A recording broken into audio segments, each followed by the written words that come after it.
education can be given from any background. You can come at a subject from any angle. Whatever the truth of the subject is going to be that way from whatever angle you come from. But in a Christian education, what we're doing is we're not teaching different truth in different subject areas. We're not saying that 2 + 2 doesn't equal 4.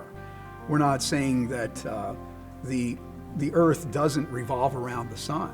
But what we're doing when we have a Christian education within that subject matter, within the truth and of the content that's there, is we're coming at that from an angle that answers those bigger questions. Why?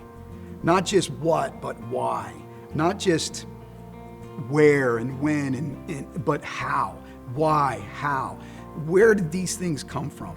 What is the bigger picture then of how we look at reality?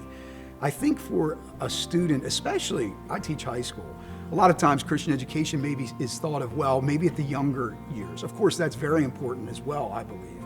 But I think even more so at the high school level, where a student can have that kind of background, where they're getting trained to look at truth, to look at content in a certain area from a certain lens that is the actual lens of how these things happened, how this came into being, why this has come into being, and constantly coming back to that aspect of what we call biblical worldview.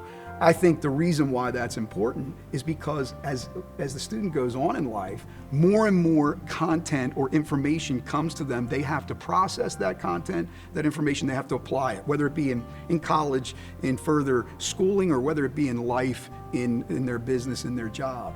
And they're going to be successful to a large degree of how they can come at that information, process it, and apply it in a real way, in the way it's been meant to be applied. And that's going to have to come from the only lens through which that was meant to be, and that is through the lens of God.